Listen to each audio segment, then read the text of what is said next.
going back to inflammation, though, people talk about good fats, bad fats, and I think most people understand that, saturated fat, monounsaturated, so your butters, your coconut oil, as far as the saturated goes, animal tallow, that kind of thing. And then you have your monos, which is your olive and avocado. Those are your mainstays, generally speaking.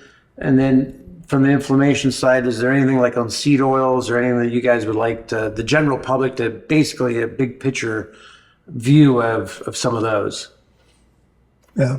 Well, there are a wide variety of seed oils. I mean, nuts actually are seeds. Yeah. And there are some nut oils that are very good and high in mono.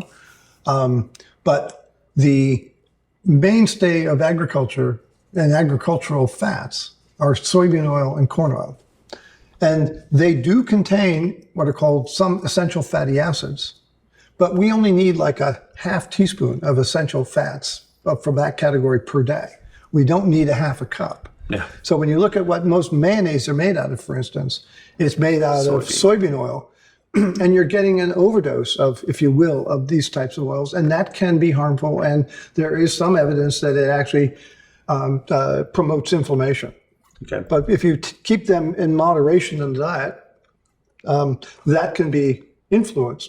But we think that the primary anti-inflammatory effect of what, and this has only come to light in research just published in the last eight or so years, is the primary factor in a ketogenic diet that turns down the inflammatory flame in the body is actually the ketone that our bodies make from the good fats we eat in the liver and circulate through the blood. And it's a fuel for the brain, it's a fuel for your heart, but it also turns out it's a signal to your cells to turn down their inflammatory status and protect the body from oxidative stress.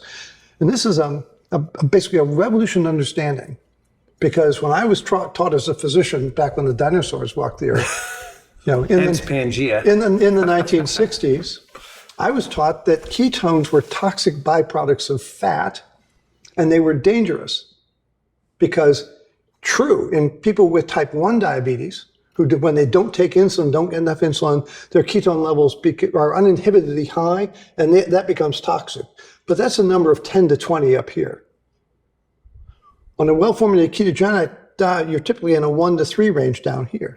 And that's the beneficial range. So we call that nutritional ketosis. This is ketoacidosis. We have to differentiate. There's not a subtle difference. And it's a long way to go from there to there. And most of that's type 1 But then if diet. you have orange juice and a bagel for breakfast and then a donut in mid-morning with your coffee, your ketones are down here.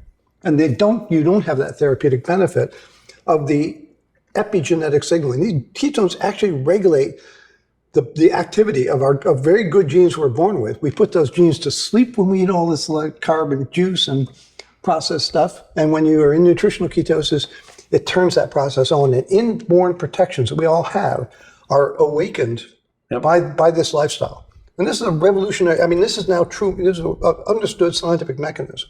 It's not a hypothesis anymore. But for the first 30 years of my 40 years of research, I didn't understand how that worked. I knew it worked. Yeah. I'm glad I lived long enough the mechanism to understand the mechanism. We can now tell people in complete honesty, this is how it works. And as long as you sustain the ketones, you sustain the benefit.